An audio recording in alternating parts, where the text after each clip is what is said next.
new title for us, Governance and Audit Committee. So welcome everyone, and I'm sure we'll get through the business in the same sort of efficient way as we always do, with the support of our officers.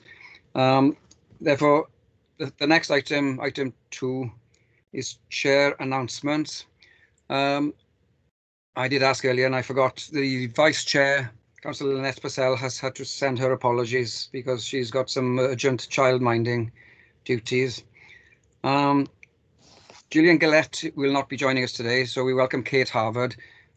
Gillian, unfortunately, has a family bereavement, so if we can please note our sympathy to her. And I can now see Jo Jenkins, you've joined us, and you can hear us okay? Yes, apologies. For some reason, yes, fine, thank you. For some reason, the first link I had just didn't work at all. So, all right, not to worry. You're a little bit echoing, but not to worry, we can hear you, and you're with us. So, croeso. Thank you. There we are. Right, item 3 is declarations of interest. Any members with a declaration of interest?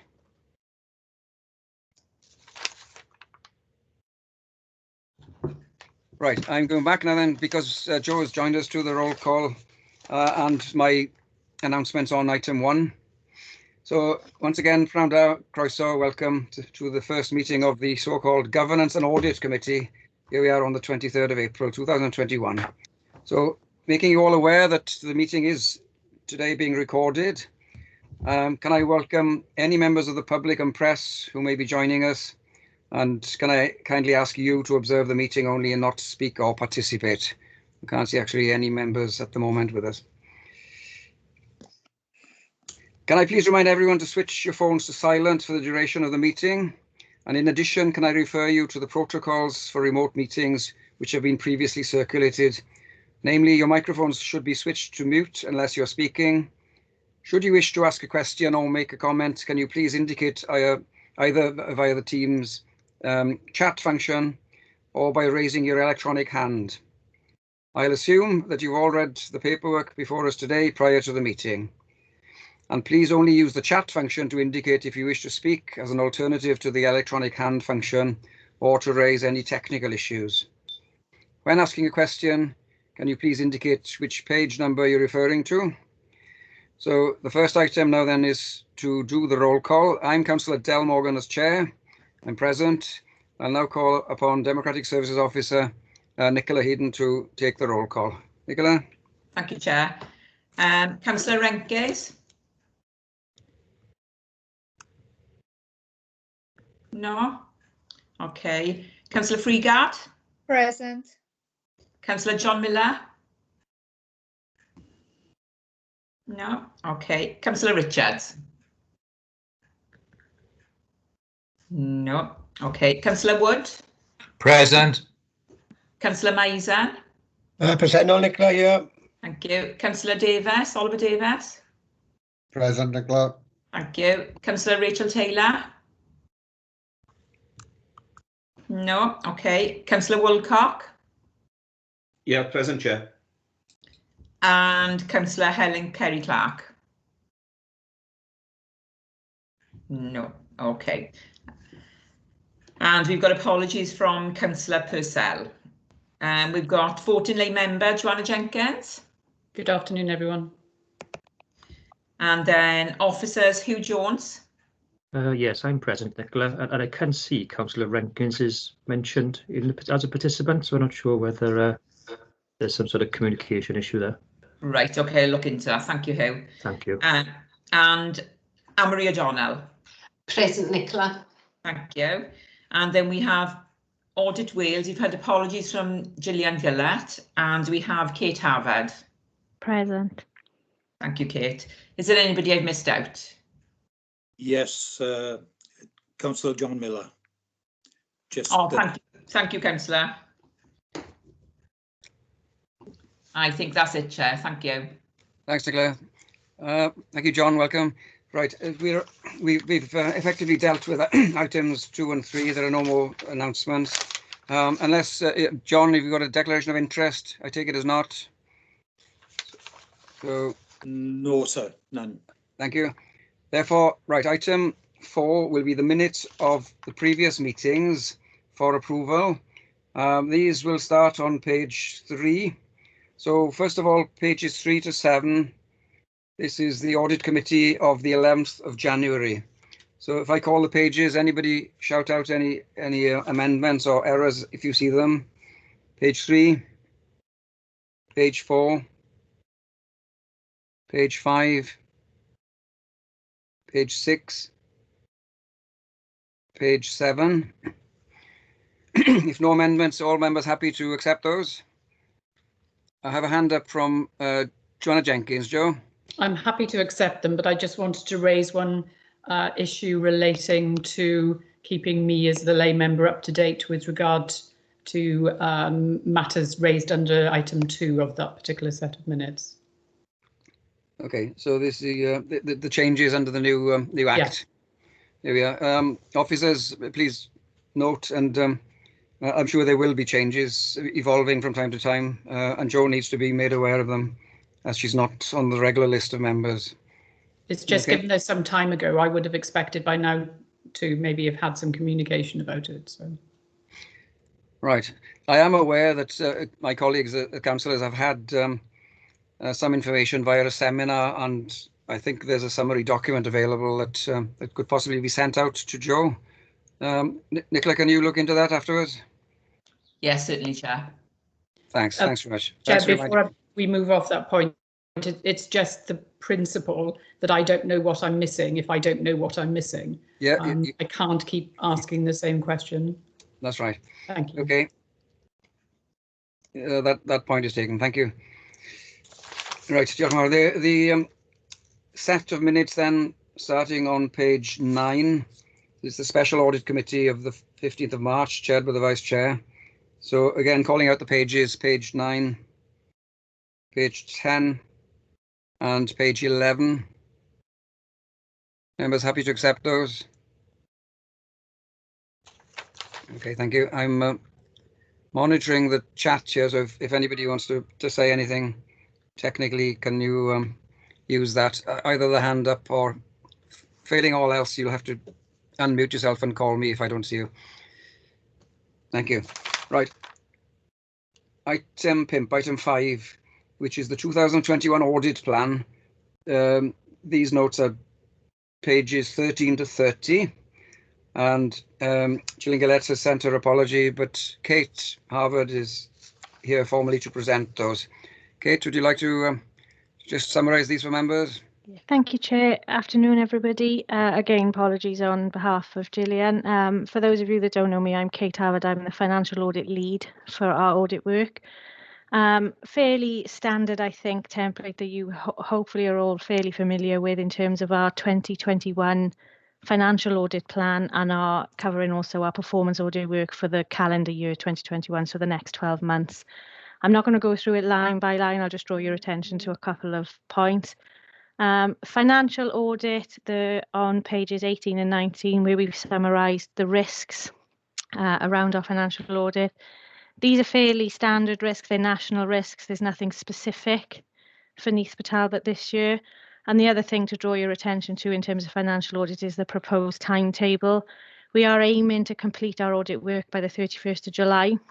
However, that is COVID dependent, both in terms of making sure that we've got a team available our end, and Howell and Hughes' team are also available, and also that we can actually run the call of audit date, which is the legislative process we need to go through to make sure any electors are given rights to review and they can't ask any questions.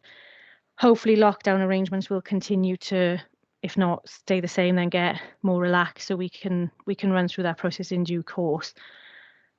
Performance audit work then, which is summarised on page 22 and 23. The thematic piece of work, so the work we'll cover across all 22 authorities, is the springing forward piece of work, which we're likely to deliver in the autumn. And our wellbeing of future generations work, we are hoping will be mainstreamed into all of our audit work going forward.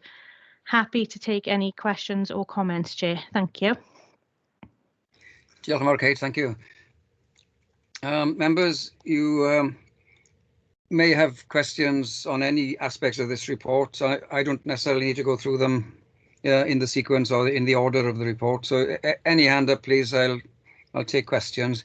I note, I think, from Jo that her page numbers may not correspond with ours, or they may not even exist. Sorry about that, Jo. You just call out any titles or headings if you want, and we'll find them. Okay, I'm not seeing any hands up from members. There's nothing in the chat, so I'm pausing a few moments. Otherwise, if that's the case, Kate, we're all satisfied with the report. Thank you very much. All right, we'll move on to the next item then. So, item 6, which on our pages here start on page 31, and this is the Governance and Audit Committee reports from the Head of Finance, Hugh Jones. Hugh. Good afternoon, thank you, Chair. Yes, this report is for members' information. It contains details of the terms of reference for this new Governance and Audit Committee as agreed at the Council's annual general meeting in March.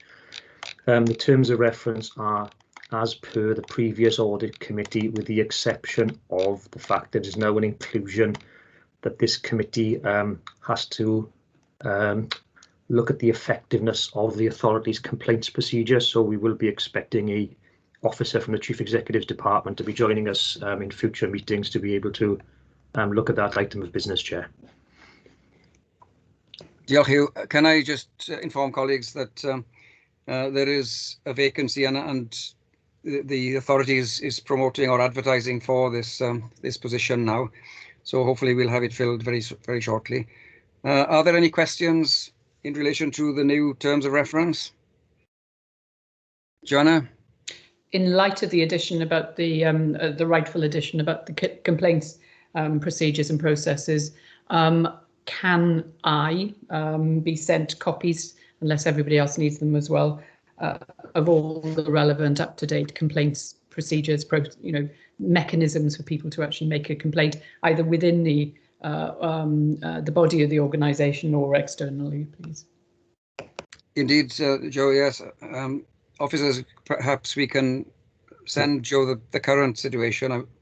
I'm aware that we've got a complaints and compliments policy, so we'll send you that. And we'll see. In future meetings, we hope to have the new officer present. If not for any reason, the Chief Executive is the section of Council where this person will report to. So we'll make sure that we have a presence relating to complaints and compliments, if that's all right with everyone. Diolch yn fawr.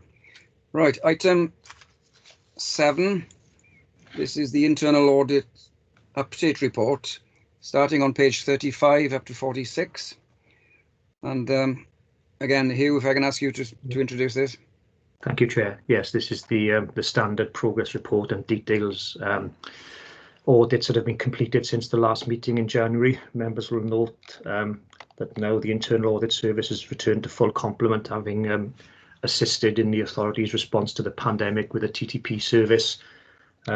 14 reports have been issued since January, and I do need to draw members' attention to point number 5, which on our papers is on page 37, in relation to staffing and the fact that 58 days have been lost, unfortunately, and that's predominantly due to one case of long-term sickness, which has been managed in line with the Council's sickness procedures. So I'm happy to take any questions, Chair. Thank you. Thanks, Hugh. Yeah, and can I firstly thank Anne-Marie and the team for not only doing their own work in the last 6 months or so, but jumping back and forth to cover TTP tasks as well. Colleagues, any questions on this report?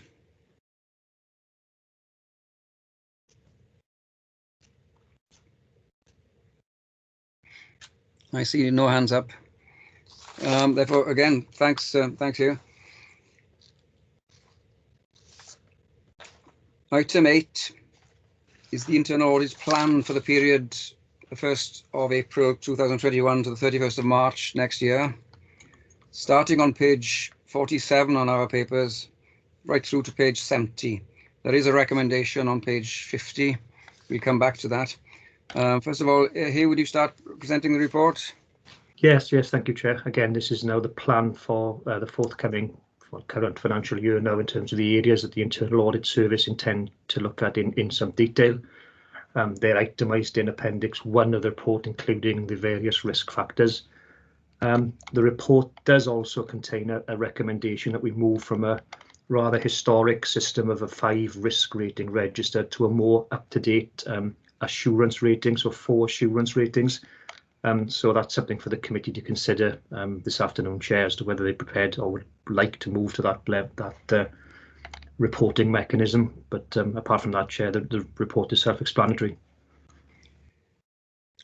Thank you. We'll come specifically to the audit ratings situation, because I do want members to discuss this and to make a decision. Before that, I see one hand up. It's Councillor Arwyn Wilcock. Arwyn, there, man. Thank you, Chair. Yeah, it's on that very point, actually, Chair.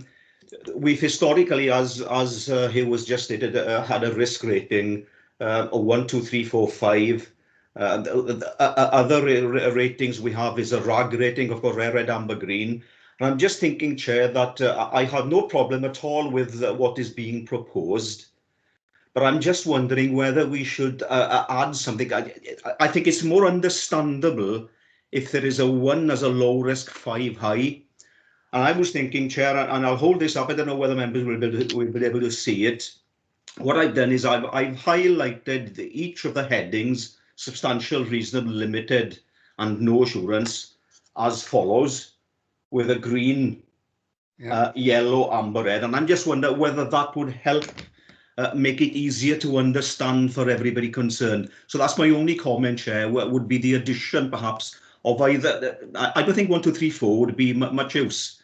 I think a green, yellow, amber, red would be far more understandable. So I think that would help the process greatly, Chair. Thank you. Yeah, Arwyn. Yeah, actually, I think that's not a bad idea at all. But it's the wording, I think, that we need to focus on. The substantial, the reasonable, the limited, and the no assurance, isn't it? But I think that the idea of colour coding would be excellent. Can I just draw members' attention to the sentence under the paragraph on the audit ratings? The change is proposed, and it says this change will reflect more current audit practice and ensure compliance with the public sector internal audit standards. So it seems as if the world around us in audit terms have moved to these kinds of terms rather than the older risk ratings. So that's why the officers have brought it to us. But I think I would like to have a discussion on it and see if members are comfortable with the new proposals. I see Joanna Jenkins' hand up, Joe. Yes, and thank you, Chairman. I think to put it into context, I think I'm right in saying that you and I are the only members of the committee that would have predated the 5 risk rating categories being introduced. And I think they were introduced over time. It started off with, when I first joined the committee, with no ratings as such. Each case was treated on its merits. We then moved to a situation where there were 3 risk ratings, I think I'm right in saying, but that was deemed not to provide sufficient breadth, nor for that matter to allow us to learn sufficient lessons and things. So whilst I totally understand the issue relating to what's happening in the world around us, part of me is fearful about throwing baby in the bathwater out. Because, you know, what we'd developed was actually working very well, and providing there was the ability, if there was limited assurance or no assurance, for us still to be able to hold the right senior managers, individuals to account, then I wouldn't disagree with it. But I'm just a bit fearful about losing some of the good practices that have developed through experience, basically. Yes, thanks, Joe. I think certainly the idea of retaining the call in for officers, if we are quite concerned about any aspects, that is going to remain. I think it's more of a nomenclature thing, but I'll ask the officers to come in a minute. Anne-Marie, you are into these things very much, so can you give your background on it? Yes, thank you, Chair. Yeah, I just wanted to say that the committee's ability to call in a head of service accountable manager, or that doesn't change. The only thing that is changing is the actual change from risk rating 1 to substantial assurance. It is just a change in terminology, but the results of the audits still very much dovetail in that a risk rating of 1, which was the lowest risk rating, becomes substantial assurance. A risk rating of 5, which was the highest risk, which would set alarm bells ringing, becomes no assurance again, which sets alarm bells ringing. And I take Councillor Wilcox's point with perhaps the green, yellow, amber and red. Yes, that, you know, that further emphasises where the issues arise, but members still maintain their right, as they have always had, to call any officer to committee following the audit if they have concerns around the outcome of the audit. The audit work won't change, the outcomes won't change. It is just how the term that we will use to report the outcome of the audit. But, you know, as you said, Chair, it's entirely up to members whether they wish to change or not. Thanks, Anne-Marie. Councillor Sharon Freegard. Oh, thank you, Chair. Thank you, Anne-Marie, for that clarity. I'm happy to go with the proposals, and as you said, it's good to be in line with the national ratings as well. I mean, there's no harm in putting the colour coding alongside what you've just proposed, Anne-Marie, and we still get the call in. So other than the numbers, nothing much has changed really. So I'm happy to go along with that, Chair. Thank you. Thank you, Sharon. Any other members wish to comment or ask anything? Joe, you should come back. Just for clarification, I think, obviously the new system would be allowing for reports to be made under the limited and no assurance once action had been taken.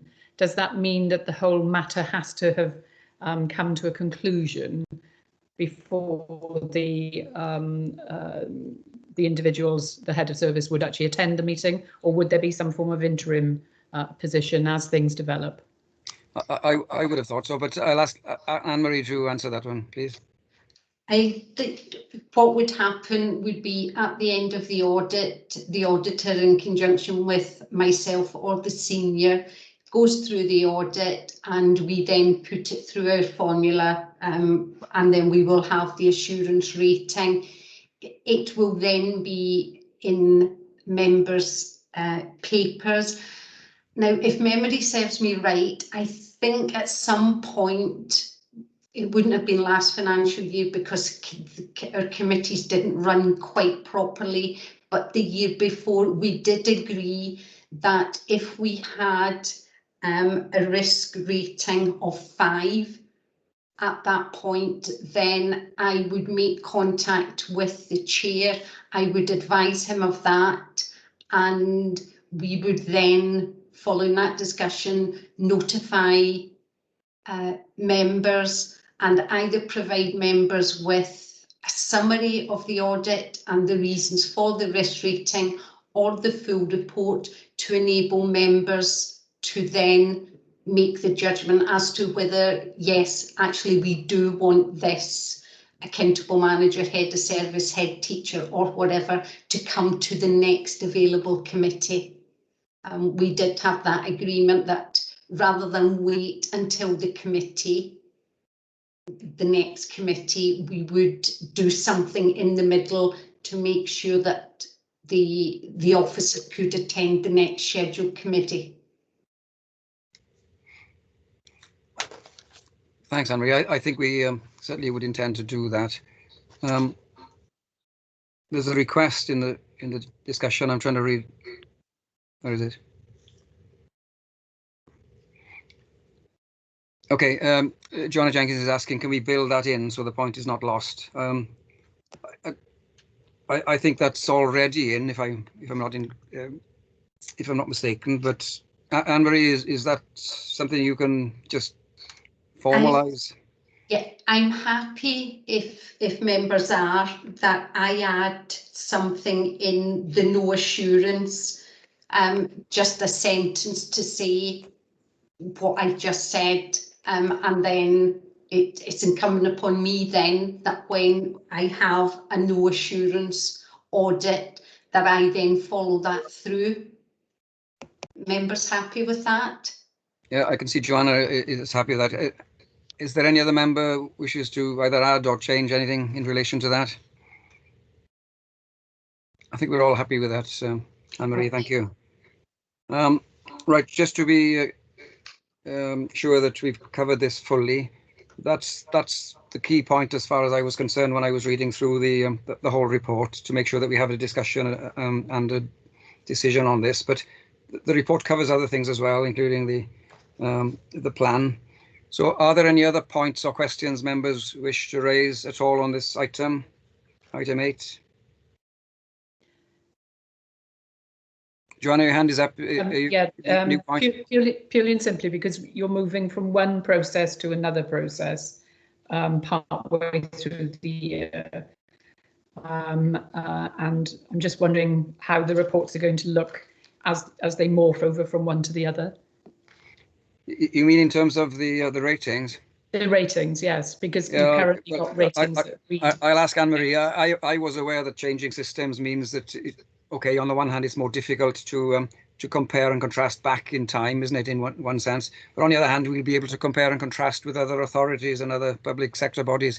So, you know, we gain in one sense and we move on. But Anne-Marie, can you answer that?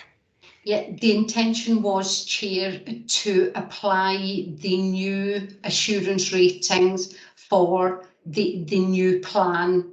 So any audits that we're wrapping up at the minute, which are part of the old plan and apply to last financial year, will still have the risk rating of 1 to 5. Any audits contained within this plan, should you approve it, will then move to the assurance rating as opposed to the risk rating. So we will have the cut-off point of the new plan moving to the assurance ratings. That retains the the integrity in terms of consistencies and so on. Yes. Thank you. Okay, Joe, you're happy with that? Thanks. Right, members, nothing else to raise in relation to this report. So on item 8, this is for decision. We're going back to page 50. The recommendation is in 3 parts. 4.1, recommended members approve the draft internal audit plan in Appendix 1. 4.2, approving the internal audit charter that's listed in Appendix 2. And 4.3, that members approve the change in how audits are rated with the additional clarification requested, and members seem to have agreed to that. So are you all happy in general? Please indicate otherwise. No, all happy. Thank you very much. Right, talking about item 9 is urgent items. There are no urgent items. Item 10 then is access to meetings. So, pursuant to section 100A brackets 4 and 5 of the Local Government Act 1972, that the public be excluded for the following items of business, which involve the likely disclosure of exempt information as defined in paragraph 12 and 15 of part 4 of schedule 12A of the above act. Can I please have a proposer and second?